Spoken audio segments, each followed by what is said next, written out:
আজকে আমাদের গন্তব্য পানি ছাড়া যেটা লেক, যেটা মৃত লেক যাকে পরিচিত, যেটা হচ্ছে মায়াবী লেক।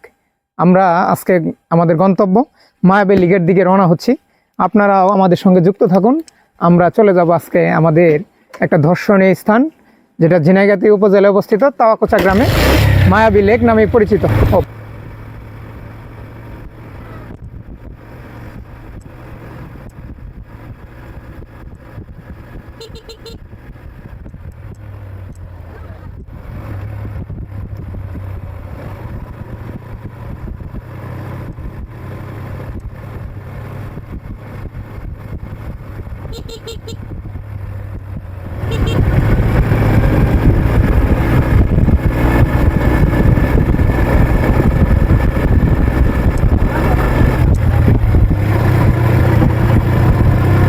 ভিউয়ার্স, আমরা আমাদের গন্তব্যে পৌঁছানোর আগেই আমরা একটা সুন্দর একটা জায়গা, যেখানে বিকেলবেলা পরন্ত বিকেলে মানুষ প্রচুর পরিমাণে এখানে আসে এবং এই ব্রিজটার উপরে অর্থাৎ আয়নাপুর বাজারের পাশে যে আমাদের গ্রামীণ ভাষায় বলে পাগলা নদী, সেই নদীর উপরে যে ব্রিজ, সেই ব্রিজে আমরা এসে পৌঁছালাম এবং আমরা চোখে দেখতে পারলাম আজকে সকালে হঠাৎ অল্প বৃষ্টিতেই এই নদীতে প্রচুর পরিমাণে পানি প্রবাহিত হচ্ছে। তারই ধারাবাহিকতা আপনারা দেখতে পাচ্ছেন।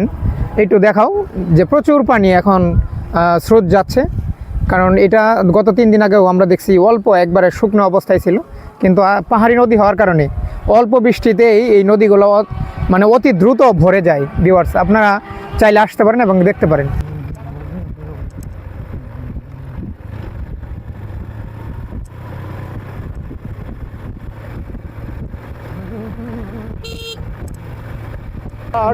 আমরা এখন আমাদের গন্তব্যের অল্প কাছাকাছি একেবারে নিকটে চলে আসছি। এখন আমরা গজারি বাগান অতিবাহিত করছি।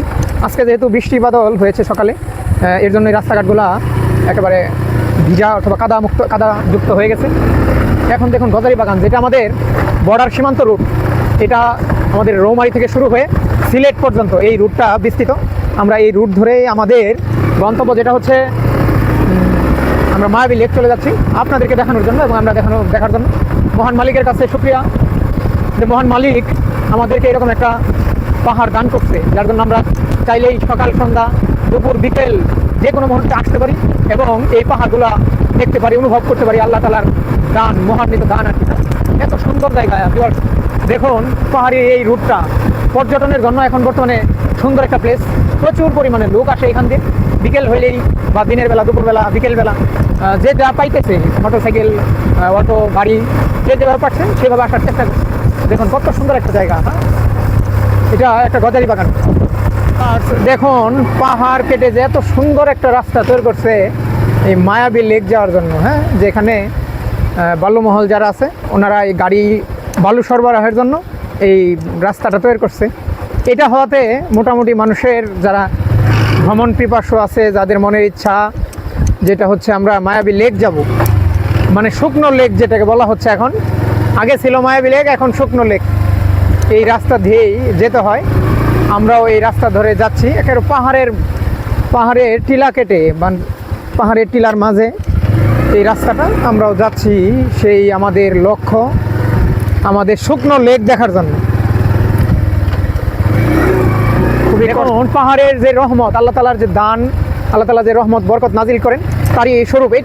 এই গাছগুলো অল্প কয়েকদিন, অর্থাৎ 2 বছর কি 2.5 বছর আগে আমি এসে দেখে গেছি। প্রথম তারা রোপণ করতেছে, আবার আসলাম, দেখলাম এখন গাছগুলো কত সুন্দর এবং কত বড় হয়ে গেছে। এটা আল্লাহ তাআলার দান আর কি। ভিউয়ার্স, আমরা যে পাহাড়ের মাঝখান দিয়ে যাচ্ছি, এরপরে একটা সুড়ঙ্গ পথ আছে, যেটা সুড়ঙ্গ পথ নামে পরিচিত, যেখানে শুধু পাহাড়ের টিলা কেটে মাঝখান দিয়ে রাস্তা দেওয়া হয়েছে। সেটা আমাদের একবার সন্নিকটেই। সেটা ক্রস করার পরে ভিউয়ার্স আমরা আমাদের কাঙ্ক্ষিত জায়গা, যেটা মায়াবী লেকের একেবারে কাছে চলে আসছি, যে আমরা চলে যাবো মায়াবী লেক। ভিউয়ার্স, আপনারাও আসবেন, অনেকেই আসছেন এখানে, অনেকেই দেখছেন। একটা সময় এই রাস্তাটা ব্যস্ততম ছিল মায়াবী লেকের জন্য। পরবর্তীতে গজনী স্পট কর্তৃপক্ষ এটাকে বাঁধ কেটে দিয়ে পানি অপসারণ করে, কারণ মানুষ তো এইখানেই ভিড় করেছিল। গজনী অবকাশে মানুষের এতটা ভিড় ছিল না, এর জন্য এই রাস্তাটাকে বন্ধ করে, অর্থাৎ পানি কেটে দিয়ে এই লেকটাকে তারা কী করছে, মৃত করে ফেলছে। তবে এখন অনেকটা সুন্দর এবং মনোরম একটা পরিবেশ আপনারা চাইলেও দেখতে পারবেন, যে আসলে কত বড় একটা এরিয়া। এর জন্যই আসলে এটা মার্কেট পাইছিল মায়াবী লেক নামে। মায়াবী আসলে এত সুন্দর, যেহেতু প্রত্যেকটা জিনিসের উপরে মায়া লাগলেই তাকে দেওয়া হয় মায়াবী, তার জন্যই হয়তো নামটা রাখছে মায়াবী লেক। অনেক সুন্দর একটা জায়গা ভিউয়ার্স।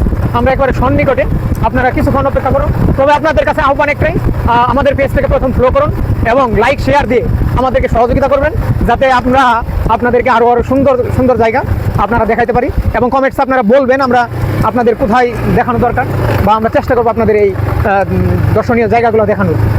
ভিউয়ার্স, আমরা চলে আসছি একেবারে কাছাকাছি। তবে মনের মধ্যে একটা ভয় কাজ করতেছে, কারণ পরন্ত একটা বিকেল, যেটা সন্ধ্যার কাছাকাছি। আমরা লোকও বেশি না, হয়তো 2 জন এই রুটটাতে আসছি, এর জন্য একটু ভয় ভয় কাজ করতেছে, কারণ যেতে পারবো কিনা জানি না। তারপরেও চেষ্টা করতেছি আমরা যাওয়ার জন্য।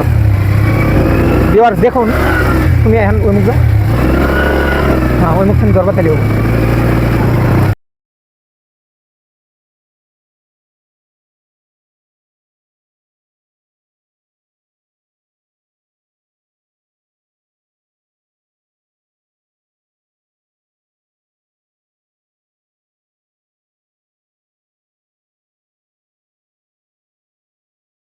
ভিউয়ার্স দেখুন, এই সুড়ঙ্গ পথটা এত সুন্দর জায়গা, তবু আমাদের কাছে মনের মধ্যে ভয় কাজ করতেছে, কারণ আজকে বৃষ্টি হয়েছে, হয়তো রাখালরা গরু নিয়ে চলে আসছে, এর জন্য ভয় ভয় কাজ করতেছে। যে দেখেন কিরম একটা নির্জন জায়গা, যেখানে মানে যাওয়াটাও একটা টাফ বিষয়। ভিউয়ার্স দেখেন, আমরা একেবারে চলে আসছি মায়াবী লেক, কিন্তু আসলে দুঃখিত ভাই, একেবারে শুকনা লেক, যেটা বলে আসছিলাম আপনাদেরকে যে এটা লেকটা হয়ে গেছে শুকনা লেক, মরা লেক।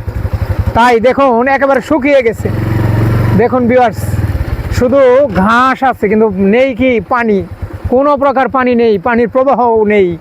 যেটাকে কেটে দেওয়া হয়েছে, সেই কেটে দেওয়ার স্থানটা হচ্ছে ভিউয়ার্স ওই যে পাহাড়ের ওইটুকু অংশে এই বাঁধটাকে কেটে দেওয়া হয়, যার জন্য এই মায়াবী লেকটা ধ্বংস হয়ে গেছে ভিউয়ার্স। না হলে অনেকটা একটা সুন্দর জায়গা, প্লেস, সুন্দর একটা প্লেস ভিউয়ার্স। আপনারা আসলে দেখতে পারবেন যে কত সুন্দর একটা ছিল। এটা এক সময় কোলাহল ছিল মানুষের পদচারণায়, কারণ এইখানে প্রচুর পানি থাকতো, বিভিন্ন দর্শনার্থীরা আসতো এবং গোসল সারতো। ভিউয়ার্স আপনারাও দেখবেন যে আসলে বাঁধটা কীভাবে কেটে দেওয়া হয়েছে। বাঁধটাকে প্রথম অল্প কেটে দেওয়া হয়েছিল, কিন্তু পানির তুরে সেই পরে বাঁধটা চলে গেছে। ভিউয়ার্স, আমরা আসছি মায়াবী লেক, কিন্তু আসলে মায়াবী লেকের কোনো ছিটে ফোটা, এত সুন্দর একটা বাঁধ ছিল, যেটা পাহাড় বেষ্টিত একটা জায়গা, যেখানে এই বাঁধটার কারণে এই লেকটা তৈরি হয়েছিল। কিন্তু এখন একটা ছোট জলপ্রপাতের জলধারা আছে, যেটা দিয়ে অল্প পানি যাচ্ছে। এটা একটা বর্তমানে গরুর বিচরণ ভূমি হয়ে গেছে, গরুচরণ ভূমি। সেখানে শুধু গরুরা ঘাস খাচ্ছে আর মলত্যাগ করছে, এই পর্যন্ত। কিন্তু মানুষের একেবারে ছিটে ফোটা নেই, না থাকার একটাই কারণ, যেটা হলো এই বাঁধটাকে এখানে ধ্বংস করা হয়েছে, বাঁধটাকে কেটে দেওয়া হয়েছে। কেটে দেওয়ার কারণেই ভিউয়ার্স এই অংশটুকু একেবারে শুকিয়ে গেছে, নয়তো অনেকটা লম্বা এরিয়া জুড়ে শুধু পানি ছিল। যখন পানি ছিল তখন আসছিলাম, তখন শুধু পানি ছিল এখানে। পানির জন্য মানুষ আসতো, তার মন মতো আনন্দ মতো গোসল সারতো, কেউ এইখানে মনের প্রশান্তির জন্য আসতো। ভিউয়ার্স, এই যে একটা জায়গা, এই জায়গাটাকে তারা শত্রুতা করে এই জায়গাটাকে কেটে দিয়েছে। কেটে দেওয়ার কারণে এই ভিউয়ার্স এইখানেই এই পানিটুকু একেবারে বের হয়ে গেছে। ভিউয়ার্স, বাংলাদেশ ভারতের যে সীমান্ত, যেটা ভারত তাদের দেশকে সুরক্ষা দেওয়ার জন্য কাঁটাতার নির্মাণ করছে, এইটার পাশেই তাদের কাঁটাতার অবস্থিত। আর এইখানে ভিউয়ার্স এই বাঁধটা কেটে দেওয়ার কারণেই একবারে পানির প্রবাহটা চলে গেছে।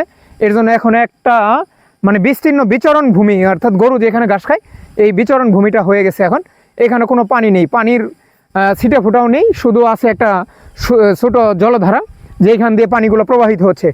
ভিউয়ার্স, আপনারা এরকম একটা সুন্দর প্লেস, মনোরম একটা পরিবেশ দেখতে পারবেন যদি আসেন। অনেক সুন্দর জায়গা, অনেক সুন্দর, মনকে তৃপ্তি দেওয়ার জন্য এরকম একটা সুন্দর প্লেস আসবেন, দেখবেন, ভালো লাগবো আপনাদের ভালো লাগবো। এই যে এখানে একটা ওয়াচ টাওয়ার নির্মাণ করা হয়েছিল, জারি ধারাবাহিকতা ছিল এখানে থাকার কারণে। ভিউয়ার্স, আপনারা এদিকে আসো, দেখাও। এই জায়গাটা নির্মাণ করেছিল আপনার ওয়াচ টাওয়ার হিসাবে। এইখানে হয়তো আমাদের বাংলাদেশের যে বিজিবি আছে, তারাও এখানে টহল দিত। এইখান থেকেই সব কিছু আসলে নিয়ন্ত্রণ করা হইতো। আমাদের এই লোকজন আসতো, দেখতো কত সুন্দর। ভিউয়ার্স দেখেন, এদিকে একটু মুভ করে দেখেন ভিউয়ার্স, এত বড় একটা মানে পানির ধারা ছিল এখানে, শুধু এখানে ছিল পানি আর পানি। এর জন্য এই লেকটা হয়ে গেছিল মায়াবী একটা লেক। এত সুন্দর জায়গা খুবই কম পাওয়া যায়। আমরাও এইখানে যখন পানি ছিল তখন আসছিলাম। অনেক সুন্দর, অনেক লোকারণ্য ছিল, মানুষ আসতো মানুষের প্রশান্তির জন্য, হ্যাঁ, এখন কিন্তু বিচরণ ভূমি হয়ে গেছে। এর জন্য এখানে একটা লোকও নেই, শুধু নির্জন একটা জায়গা। আমরা আসছি ঘুরতে ঘুরতে ঘুরতে আসলাম এবং আপনাদের দেখানোর জন্য আসলাম। আমরা একটা পাহাড়ের উপরে আছি।